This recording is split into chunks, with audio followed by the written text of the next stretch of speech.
나는 대한민국 예비역병장이다. 안녕하십니까? 1980년대 50 시절 군대 이야기를 나누는 예비역병장입니다. 오늘도 저의 옛날 군대 이야기와 함께 추억여행 떠나시죠.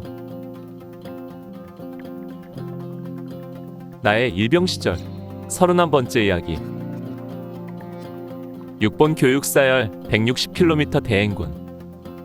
1. 6번 교육사열 측정부대가 되다. 1981년 6월 16일 화요일. 삼형산 등정을 마치고 수경지로 돌아와 복장을 해제하고 저녁 식사를 마친 뒤 휴식을 취하고 있는데 갑자기 전달이 왔습니다. 각 소대 전달. 지금 즉시 현 복장 상태로 교육 집합. 우리는 갑자기 복장도 갖추지 말고 교육 집합하라는 전달에 무슨 일인지 의아해하면서 수경지 위 산소마당 잔디밭에 집합했습니다. 우리가 집합을 완료하고 주번하사가 인원보고를 하자 중대장이 우리 앞에 서더니 꿈에도 생각지 못했던 청천벽력 같은 내용을 발표했습니다. 근본 육군본부 교육 사열 중 전술행군 및 행군 후 전투능력 평가 측정에 우리 중대가 사단 대표로 선정되어 6번 교육 사열을 받게 되었다. 이것은 명령이다. 임무는 우리에게 주어졌고 우리는 최선을 다해 임무를 수행하는 것만 남았다.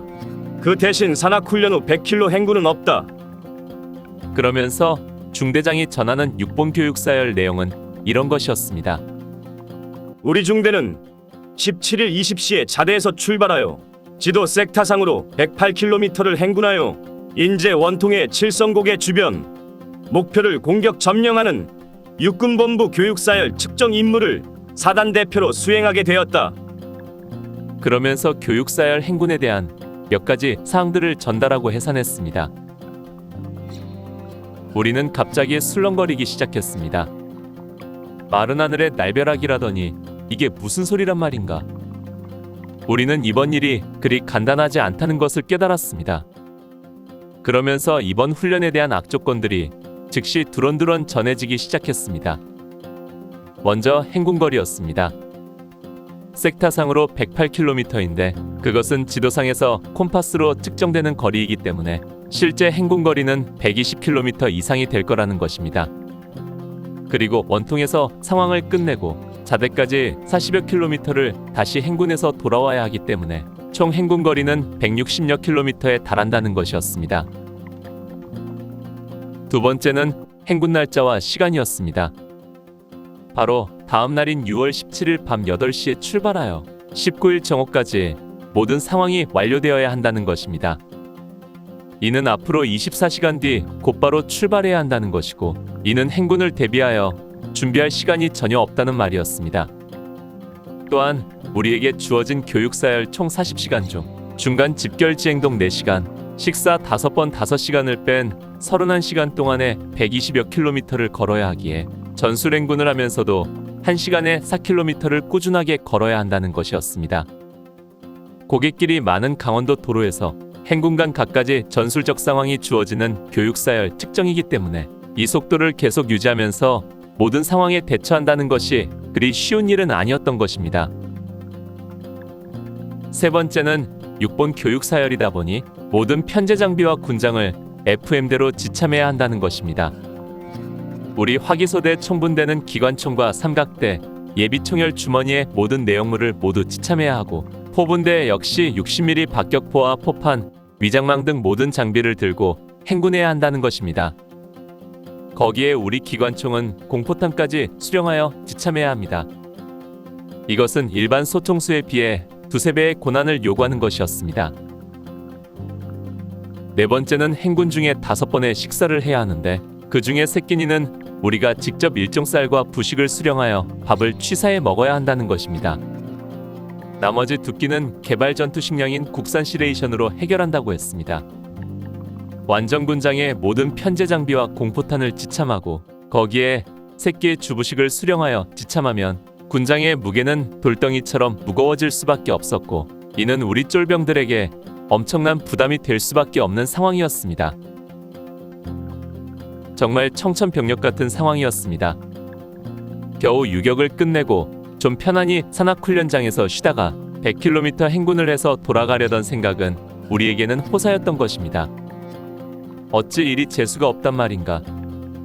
우리는 모두 술렁거렸습니다. 100km 행군도 힘들다고 걱정하고 있었는데 거기에 한술 더 떠서 육본 교육사열이라니.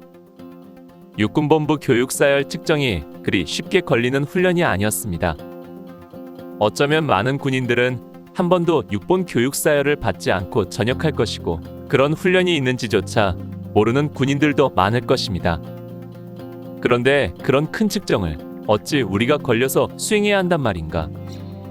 그리고 100번을 양보한다 해도 아니 육군 2사단의 소총중대가 우리뿐이란 말인가. 3개연대에서 제4대대와 중화기 중대를 빼고도 총 27개 소총중대가 있는데 왜 우리 중대가 사단 대표로 육본 교육사열을 받아야 한단 말인가. 우리들은 입 밖으로 소리내어 말하지 않았지만 모두가 무언의 항변을 하고 있었습니다. 그런 우리 심정을 누구보다도 잘 알고 있는 중대장은 여러 가지 말로 우리를 달래고 용기를 북돋워 주었지만 중대장의 얼굴에도 곤혹스러워하는 빛이 역력했습니다. 우리 중대장 김철곤 대위는 강철같이 강하면서도 때로는 부드럽고 유머 있는 사람이었습니다. 사병으로 군생활한 경험도 있고 월남에서의 실전을 겪어본 사람으로서 그동안 우리 사병들의 애환을 누구보다 이해하려고 했었습니다. 그러기에 오늘의 이 상황이 우리들에게 얼마나 힘든 것이고 불만스러운 것인지 누구보다도 잘 알고 있었습니다. 그러나 군인은 명령에 살고 명령에 죽는 것입니다. 이미 결정되었고 우리 앞에 명령이 떨어진 이상 우리가 해야 할 일은 오직 복종만이 있을 뿐이었습니다. 텐트에 돌아와 일찍 잠자리에 들었으나 모두들 잠들지 못하고 있었습니다. 그렇다고 누구 하나 입을 열어 말하는 사람도 없었고 이리저리 뒤척일 뿐이었습니다. 나 역시 난생 처음 당하는 장거리 행군인지라 알지 못할 두려움에 마음이 안정되지 못하고 몸을 뒤채이며 쉽게 잠들지 못했습니다. 갑자기 다리가 아파오는 것 같고 어깨가 뻐근해지는 것 같았습니다. 오늘 추억여행에 함께 해주셔서 감사합니다. 다음 이야기를 기대해 주시고 구독과 좋아요 부탁드립니다. 당백